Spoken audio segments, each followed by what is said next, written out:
Oke. Hai, selamat pagi. Assalamualaikum warahmatullahi wabarakatuh. Selamat pagi. Luar biasa, tetap semangat. Assalamualaikum, wassalam. Salam terus, ya. Ketemu lagi ya sama Bu Retno lagi. Jangan pernah bosan untuk melihat channel YouTube-nya Bu Retno karena ini adalah salah satu cara kita untuk bisa menyampaikan materi. Oke, siap. Nah, hari ini kita mau belajar yang namanya bahasa Indonesia tentang kalimat utama, gagasan pokok, jenis paragraf, konjungsi, gitu ya. Nah, sebelum belajar, berdoalah terlebih dahulu dan jangan lupa siapkan bukunya, alat tulisnya, kemudian buku temanya jangan lupa sambil dibuka supaya kita bisa melihat hal-hal yang kalian belum tahu, nanti bisa dicatat dan kemudian ditanyakan kepada guru ya, seperti itu. Nah, kemudian jangan lupa untuk mencatat hal-hal yang kalian anggap penting dari video ini, kemudian dicatat supaya teringat-ingat terus ya. Oke, langsung kita mulai saja. Nah, pengertian dari kalimat utama dan gagasan pokok. Kalimat utama adalah kalimat yang mewakili seluruh bacaan dari paragraf tersebut.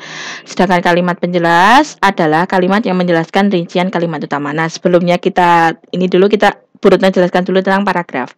Nah, sebuah paragraf itu biasanya terdiri dari dua buah bagian. Yang pertama ada bagian kalimat utama dan kalimat penjelas. Kalimat utama itu ya yang menjadi pokoknya, yang menjadi bahan yang dibahas dari paragraf tersebut, dan kemudian dijelaskan dari kalimat-kalimat utama tadi, dari pokoknya itu tadi akan dijelaskan melalui kalimat apa ya, kalimat penjelas ini tadi, seperti itu. Nah, dalam sebuah paragraf juga ada yang namanya gagasan pokok atau yang bisa disebut dengan ide pokok. Itu adalah ide yang menjadi pengembangan dalam paragraf. Dengan kata lain, ide pokok paragraf itu adalah inti dari paragraf. Kalau kalian bisa menemukan sebuah kalimat utama, tentunya kalian juga bisa akan menentukan yang namanya gagasan pokok. Seperti itu. Lanjut. Nah, apa sih yang membedakan antara kalimat utama dan gagasan pokok? Ide pokok itu adalah ide pokok merupakan gagasan utama atau ide awal dari cerita atau karangan penulis yang dituangkan dalam kata kunci dalam satu kalimat utama. Sedangkan kalimat utama adalah kalimat yang mengandung ide pokok atau gagasan utama cerita di dalamnya. Biasanya kalimat utama terletak di awal maupun di akhir paragraf. Jadi, kalau bentuk panjang dari sebuah ide pokok paragraf itu adalah kalimat utama, dan kalian bisa menemukan ide pokok paragraf itu di dalam kalimat utama. Jadi, kalau misalkan ada sebuah soal, kalian disuruh menentukan gagasan atau ide pokoknya itu, kalian harus bisa menemukan kalimat utamanya dulu.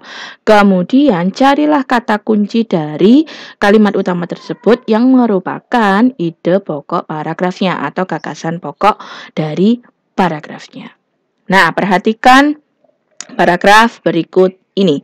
Alfi Ananda merupakan anak yang baik. Hal itu tercermin dari perilakunya di sekolah yang selalu dipuji oleh teman dan gurunya. Alfi selalu berangkat sekolah tepat waktu dan mengerjakan semua tugas sekolah dengan baik. Nilai semua mata pelajaran di sekolah Alfi juga tergolong cukup tinggi. Banyak perlombaan yang telah diikuti Alfi, mulai dari perlombaan cerdas cermat, olahraga hingga kesenian. Dari beberapa perlombaan tersebut, Alfi pernah menyabet beberapa juara dan mengharumkan nama sekolahnya. Tahun ini juga Alfi Ananda ditunjuk untuk mewakili sekolah dalam ajang perlombaan siswa berprestasi tingkat nasional. Nah, coba dari paragraf ini kalian tahu tidak kalimat utamanya itu apa? Terletak di mana? Ada yang bisa menjawab? Tidak? Gak apa-apa. Ada solusinya. Ting. Nah, coba kita tentukan ya kalimat utama dan gagasan pokok dari paragraf yang sudah kita baca tadi. Nah, kalimat utamanya itu berada pada Alfi Ananda merupakan anak yang baik. Hal ini tercermin dari perilakunya di sekolah yang selalu dipuji oleh teman dan gurunya. Nah, dari kalimat utamanya ini kita bisa menemukan sebuah kata kunci. Kata kuncinya itu apa? Nah, kata kuncinya Alfi Ananda adalah anak yang baik, seperti itu. Nah, ada triknya sebetulnya cara menentukan kalimat utama dan ide pokok paragraf. Triknya adalah seperti ini. Lihat. Nah, cara menentukan kalimat utama dan ide pokok paragraf seperti yang Bu Retno katakan tadi, tentukan dulu kalimat utamanya, baru menentukan ide pokok dengan cara menemukan kata kunci dari kalimat utama tersebut. Kalimat utama itu biasanya terletak di awal ataupun di akhir. Ciri apabila kalimat utama ada di awal, bacalah kalimat keduanya. Apabila di kalimat kedua ada pengulangan kata yang sama dengan kalimat awal paragraf dan ada kata ganti orang seperti dia, ia, atau mereka, nah itu berarti secara otomatis kalimat utamanya ada di awal. Nah, kalau kalimat utamanya ada di akhir, itu kalimatnya akan berupa kalimat kesimpulan. Jadi kalimat kesimpulan apa? Jadi kalimat kesimpulan itu kalau ada kata-kata oleh karena itu, dengan demikian, alhasil, dan lain sebagainya. Nah, jadi Bu Retno ulangi ya. Cara menentukan kalimat utama itu lihatlah atau bacalah kalimat yang paling awal dan paling akhir. Kalau kalimat awalnya, misalnya kayak yang Alfi tadi. Alfi tadi kan membahas tentang Alfi anak yang baik, ya toh. Dia membahas tentang anak yang baik. Oh, ternyata kalimat kedua juga masih membahas anak yang baik. Dia selalu tepat waktu, mengerjakan tugas. Nah, ini secara otomatis dia ada di awal. Kenapa kok nggak di akhir? Karena bagian akhir kalimatnya bukan merupakan kalimat kesimpulan. Berarti secara otomatis si kalimat utama letaknya di awal. Seperti itu. Nah, coba perhatikan soal berikut ini. Penyakit influenza termasuk ke dalam penyakit yang penularannya sangat mudah. Penyakit ini menyebar dari satu orang ke orang lain melalui kontak langsung. Menurut penelitian, penyebaran virus flu sangat terkait dengan level kelembapan udara. Di negara beriklim sedang seperti Amerika Utara dan Eropa, wabah flu biasanya terjadi di musim dingin. Sementara di negara tropis, influenza yang menyebar di musim penghujan. Nah, pertanyaannya, ide pokok dari bacaan di atas adalah, nah, sebelum menentukan ide pokok, harus apa dulu tadi? Coba kalimatnya Bu Retno ini, soalnya Bu Retno ini coba dijawab. Jawabannya A, B, C, atau D ya. Coba Bu Retno kasih tahu. Bu Retno kasih waktu, sorry, salah. Nah, coba. Apa yo jawabannya? Nah, jawabannya adalah penyakit influenza termasuk dalam penyakit yang penularannya sangat mudah. Penyakit ini menyebar dari orang ke orang lain ya. Nah, ini berarti kalimat utamanya terletak di mana yo? Di awal apa di akhir? Ya, benar sekali di awal. Karena apa? Dia ada kalimat pengulangannya. Penyakit influenza di sini dibahas lagi penyakit influenza walaupun dengan kata ganti ini. Nah, ide pokok paragrafnya berarti tentang ayo apa? Yang C, penyebaran penyakit influenza. Jadi ide pokok paragrafnya itu adalah tentang penyebaran penyakit influenza. Ayo, gimana tadi? Jawabannya benar atau tidak? Bu Retno harap bisa benar ya. Lanjut. Nah, kemudian kemudian setelah kita mengetahui letak kalimat utama, kita akan bisa menentukan jenis paragrafnya ya.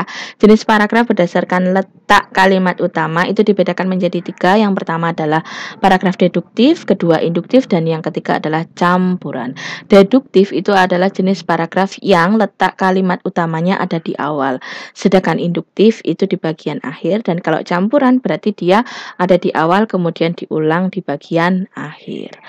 Nah, biasanya dalam sebuah paragraf kita sering menggunakan kata-kata tetapi, walaupun, seandainya, namun, terus oleh karena itu. Nah, itu namanya apa sih? Itu namanya adalah konjungsi. Konjungsi atau kata sambung atau kata hubung adalah kata yang digunakan untuk menghubungkan kata dengan kata, ungkapan dengan ungkapan, atau kalimat dengan kalimat. Contoh konjungsi adalah dan, atau, tetapi, ketika, seandainya, supaya, pun, seperti, oleh karena, sehingga, bahwa, untuk, saat itu, kemudian, dan namun.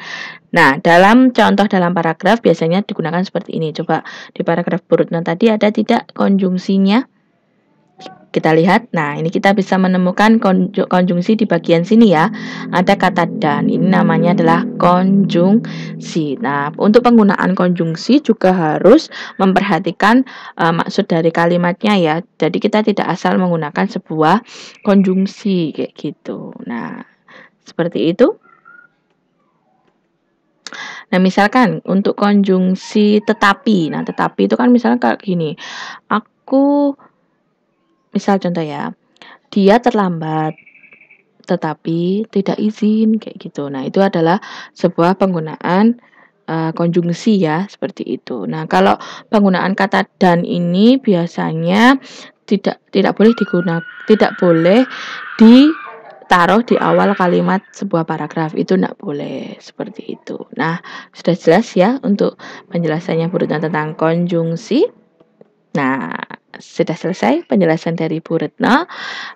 Kalau misalkan ada sesuatu yang kalian tidak paham, boleh ditanyakan lagi ke Bu Retno. Nah, kita ulangi lagi pelajaran yang kita sudah pelajari hari ini tentang kalimat utama, bahwa kalimat utama ada yang terletak di awal dan di akhir. Kalau kalian bisa menentukan sebuah kalimat utama, baru kalian bisa menentukan pokok atau ide pokok paragrafnya. Ingat, harus cari kata kuncinya.